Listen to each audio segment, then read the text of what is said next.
Today is Monday, August 4th, 2025. We've made it to August. Can you believe that? Meteorologist Nicholas Snyder here. This is First Alert Weather Plus, and yes, we've finally gotten rid of that heat. Let's get right into what we're talking about. We are feeling nice. We're feeling dry, low humidity, comfortable temperatures over the area. Finally gotten rid of that heat. Boy, we have been waiting for that, certainly. We have the heat returning, though. It's going to feel more summer-like. We have showers to talk about. We have more of that heat, more of that humidity to talk about as well, and we'll get you a peek at that long-term forecast here as we're moving forward here as well. So lots to talk about on this episode of First Alert Weather Plus, and we'll get right into it here with meteorologist Hannah Hayes. She's here to talk about why we've been seeing much better conditions overhead as opposed to that heat and humidity that we had been seeing for quite a while here. Hannah? Well, thankfully, we are finally over the extreme heat that lasted for several days across the region last week. The heat dome brought us the higher temperatures, higher humidity, and really little to no relief at any point of the day or the night. But when we're looking at a map of geopotential heights, we can easily identify what happened in our region last week when the heat dome just sat over us for that prolonged period of time. Let's first talk about what a heat dome is. The heat dome is an area of high atmospheric pressure that traps hot air underneath it.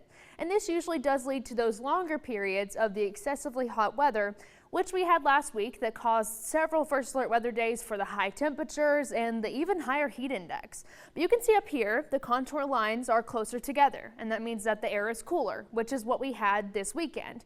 But when we get the lines that are farther apart, like what you see further down towards the south, that is a greater separation in the contour lines, which means the air is warmer.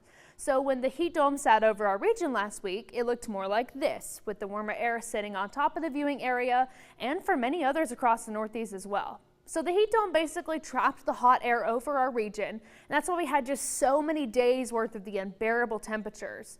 When you have an area of high pressure like we had bringing the hot air in, the high pressure forces the air to sink, and as it sinks, it compresses, which makes it heat up. Now, the sinking and compressing air won't allow the hot air to rise and disperse, which essentially creates that heat dome where the hot air is trapped and has nowhere to go. Now, luckily, the heat dome has moved out of the region, and we will not be seeing any hot temperatures this week like we had last week. No excessively hot weather is expected in the forecast. Yeah, really good stuff there, Hannah. Yes, the weather is finally feeling better, but you saw in that animation that heat dome will eventually be returning to the area, unfortunately, and we'll get you in kind of information as to why. Here's our current pattern right now. You're seeing a somewhat cooler setup here, and I'll annotate this for you right now.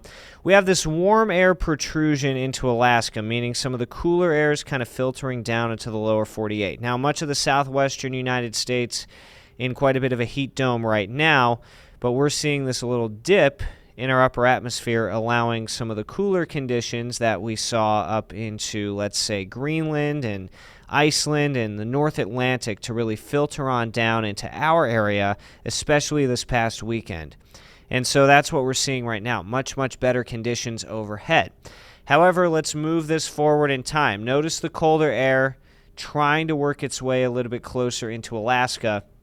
And that polar vortex, the cooler air over the poles, meanwhile, really still staying up here in the poles. So yeah, the cooler air is really going to have trouble just moving its way further back down as that heat works its way back into the area. So we are going to be seeing the heat, the humidity eventually return to the region, which is something, of course, not a whole lot of us are really looking forward to seeing. This is through Wednesday, though. At least the pattern in the short term not really looking too bad, but you'll see on Wednesday how that really just sets up some warmer conditions. But through Wednesday, again, those temperatures not too bad. This is tomorrow. We're still into the lower and middle 80s here. Wednesday, a little bit warmer, back into the mid-80s for some of us. Now, we will have the chance of rain to talk about on Wednesday, and we'll get to that in a second. But that chance of rain is going to keep us a little bit on the cooler side of things compared to, let's say, if we didn't see that chance of rain. Meanwhile, at humidity, again, these are comfortable dew points here. When you get these dew points in the 60s, like we're seeing right here, Huntington 60, Charleston 61, really, really looking good. But by the time we head to, let's say, Tuesday evening into Wednesday, notice how those dew points creep back up. We're at 70 in Paintsville. 70 is a pretty tropical number. You don't like to see that. That means a lot of humidity.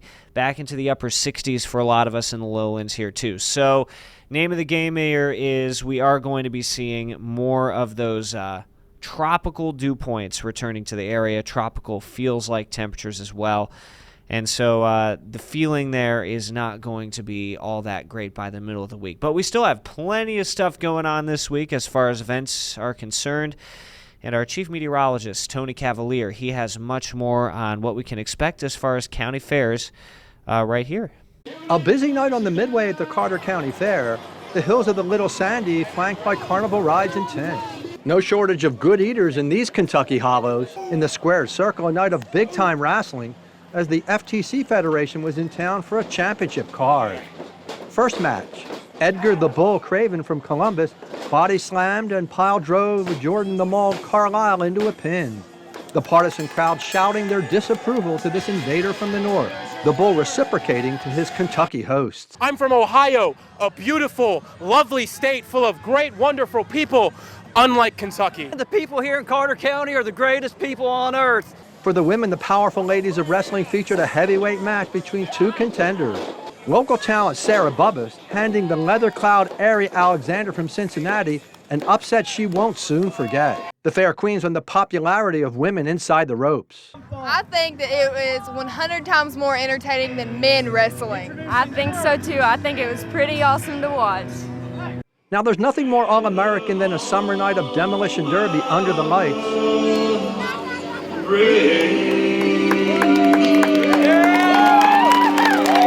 After the fire department slicked up the pitch, the big boys banged their way in the mudslinging heat, giving new meaning to T-boning and bumper cars.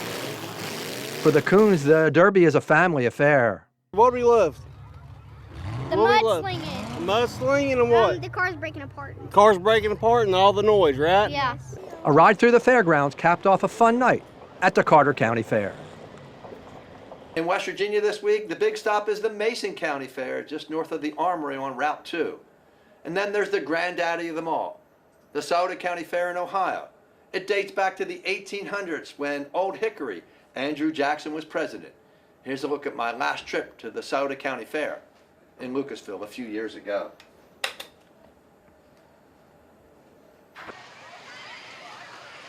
There's something magical about the love affair Buckeyes have with county fairs. Here in Lucasville, it's a tradition fostered way back in the 1820s. No wonder one of America's top county fairs draws tens of thousands every year. They come to test their grit on the carnival ride. From a ground-level carousel for the young to death-defying flights for the daredevils. Careful not to eat too much before challenging Newton's laws of motion. After the ride, the Midway is the place to be to indulge in the culinary delights of the fair. Everything from the sweet to the tangy, from sizzling beef tips to salty fries and onion rings. Are you going to eat that all yourself? Yeah. All capped off with a hot and juicy funnel cake and washed down with a cold one.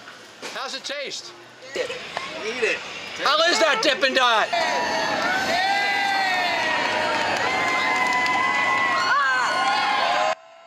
In the grandstand area, Buckeyes love their motorsports. These days, Woody's old 3 yards in a cloud of dust replaced by mud-slinging autocross cars. What it is, autocross is cars doing a go around and they make jumps like motocross. It is, it's a blast.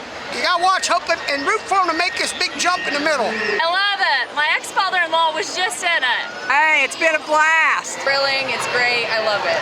Any mud up here? Oh, lots of mud.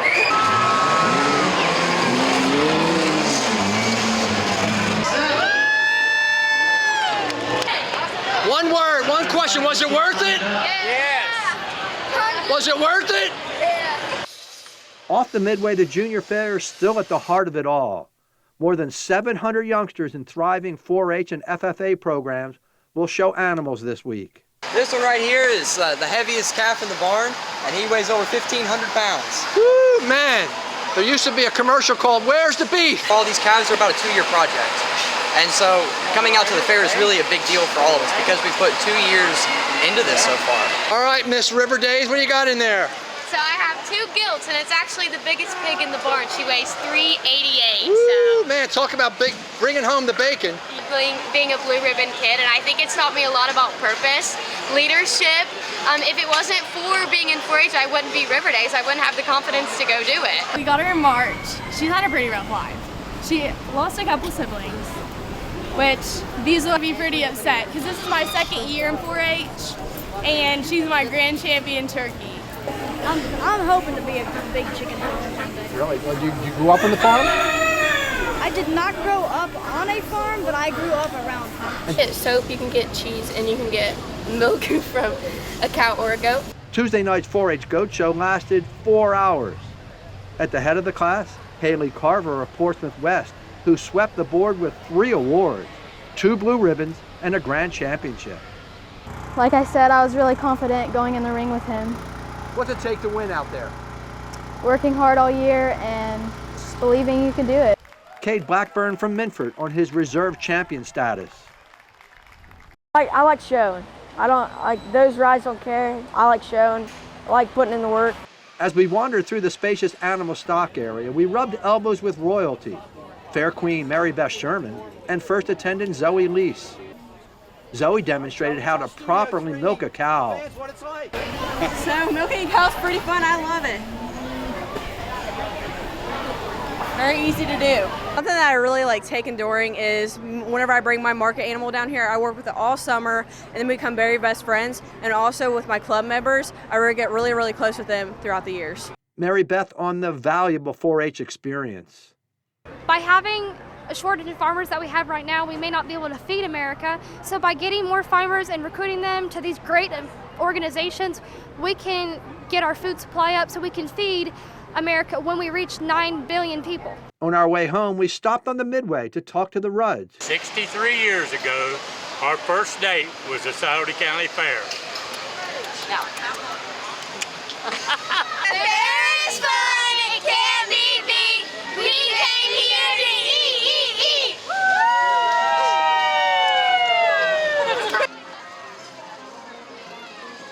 Tomorrow's forecast not looking too bad here. We're seeing southeast winds at 5 to 10 miles an hour. Much of the lowland should be dry, and much of southern Ohio seeing lower and middle 80s. So another comfortable day for most of us during your day tomorrow. Eastern Kentucky, same deal. We're seeing those mid 80s, southeast winds at 0 to 5 miles an hour. The southeasterly winds slope down the mountains. It dries that air out, so we should be a-okay in terms of any precipitation, at least in that part of the viewing area. Now, along and south and east of Corridor G, from Madison through Logan all the way down toward Williamson, you could see an isolated shower or sprinkle trying to develop on it. Not expecting anything too bad here, though. Most of us, again, in southern West Virginia were dry. Lower and middle 80s expected. Eastern and central West Virginia, this is probably our best chance of seeing an isolated shower. And you can see that reflected in the temperature here. 73 degrees in Summersville. That's where that rain-cooled air will set up. Meanwhile, we're seeing the mid-80s across much of the region at 83 in Charleston and at 84 in Huntington. By the way, the Mason County, West Virginia Fair, one of those county fairs that Tony just spotlighted going on at Point Pleasant, that forecast not looking too bad for your day tomorrow. We will be seeing those temperatures, again, steadily into the mid-80s. We will see mostly cloudy conditions thanks to, again, the moisture coming over the mountains with that weak little system trying to move its way on through. But overall, most of us, at least in the lowlands, again, dry. So that Mason County Fair not looking too bad here in terms of activities outside or anything you want to do. So one of those county fairs to hit tomorrow, definitely the Mason County Fair. And that Mason County Fair going on through this week. The Scioto County Fair going on all week this week as well. And we've got that Lewis County, Kentucky Fair going on. Lots of county fairs going on, and the weather couldn't be more perfect, at least the earlier part. And the next part of the week is where things get a little iffy, and that is because of our next system that will be headed our way. It is this area of low pressure, the counterclockwise swirl you're seeing right here on our water vapor satellite, and there is quite a bit more humidity and moisture that this system is really tapping into further to the south. As you'll see here, you can point out the stronger humidity, the more moisture that's in the atmosphere pulling into this area of low pressure. Our high pressure, meanwhile, keeping us dry for the time being. So we haven't seen a whole lot of shower activity just yet, but that shower activity certainly will be heading our way with this next area of low pressure that is headed our way. It is a slow mover, though. It's going to take its time getting here. But the energy associated with that disturbance, again, will make it here by the end of the week. I do want to show you kind of what we're watching here. We call this an inverted trough. Notice how the winds kind of wiggle like that. That's going to be enough forcing to really force a lot of the moisture up into showers that we could see as we head a little bit later on into the week, especially toward the middle of that week. That's what is headed our way. And you can really see this system as you look at the winds high up in the sky. There's the wiggle in the lines right there. That's the system. And again, you get this counterclockwise spin in our atmosphere because of that. The winds are kind of going this way, like so, within that system. And so when the winds do that, you're forcing that air up. You're forcing the humidity up into showers and storms due to dynamics in the atmosphere. So that system makes its way closer and closer by Tuesday and Wednesday, and continues to really impact us through the end of the week, though we get a little bit more relief headed our way toward the end of the week. And meanwhile, a dome of high pressure, that heat dome that Hannah was mentioning, sets up to the south and west, and that slowly but surely makes its way a little bit closer to us. This, the American model, showing you this as well. The model we just looked at is the European model. Now, the American model is a bit more amplified on this, and again, we typically like to skew toward the European model here just because of latest verification has shown us that the Euro has been performing a little bit better so far. But there's our trough right there, and again, we get that upward motion downwind of that. So in this general area where we will see rain. The precipitation reflected in this, as shown, again, back to the European model, shows rain moving in toward the middle of the day on Wednesday, kind of on Thursday, working its way further out. By the way, on Tuesday, there is also a chance, like I mentioned earlier here, that we could see an isolated shower or storm pop up in the coal fields here. With southeasterly wind, the lowland should be dry. So if you do plan on going to that Mason County Fair, like I mentioned earlier, tomorrow, should not be too bad. That's the European model. Again, it forces the precipitation a little bit overhead. It's not quite nearly as amped as what the American model is showing. Let's go to the American model. It's a bit more amped, meaning our precipitation is going to be a little bit further back to the west here, out toward Maysville, the Cincinnati area. So better chances of seeing rain there, according to the American model. I like what the European model is putting out. It's been doing better than the American model as of late, so we are going to skew toward the European model here, in which case we are likely to see our best rain chances come through on Wednesday into Thursday, and things kind of scatter out as we head into Friday, though we could see even more precipitation chances as we head into, let's say, the weekend and the beginning of next week. Let's talk about temperatures. Those temperatures will feel nice, at least for the time being. Now, when you add rain to the equation, temperatures should be a little bit on the cooler side, and that's certainly what we're seeing tomorrow and on Wednesday especially. The European model only putting out a high of 74. Now, I don't think it's going to be quite as comfortable as 74. I think we get back into the 80s, but notice the slow increase from the 70s to the mid-80s once we head into Friday. And the European model's onto something here, so is the American model. You'll see temperatures really on the increase on the American model. I think the temperatures on the American model are a bit more realistic and doable. 89 by Wednesday, according to that. And on Thursday, we're nearing 90. We should be back to near that 90-degree mark as we head into the weekend, and that is going to make things feel a little bit more uncomfortable. You add humidity to that, too, which is definitely going to be a possibility. Look, by Saturday and Sunday, we're back into the tropical meter on the Muggy meter. Not quite to the oppressive level we were at really last week and the week before that, but certainly tropical feeling out there as we head into the weekend, which is, of course, not the most ideal thing as you're off and about here.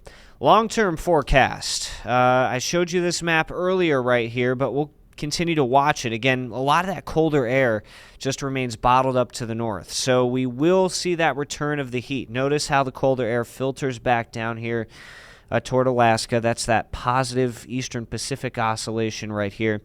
So a lot of the warmer air just continues to filter into the lower 48 here, making it feel uncomfortably hot once again. We do look to see another heat dome just building across much of the United States as we head into the beginning of next week. Not the most ideal feeling, for sure, all around the region. Closer look shows, again, that heat dome rebuilding heading into next week and beyond, and the Climate Prediction Center agreeing with that. We are back into the much above average territory here, much of the lower Great Lakes also in that territory. In fact, the only place that looks below average is over by Yellowstone and Glacier National Park up in Montana, portions of Wyoming and eastern Idaho. So, yeah, if you're looking for heat relief, you're not going to find it here, at least in the long-term forecast. August does appear to be back to more of that August feeling here.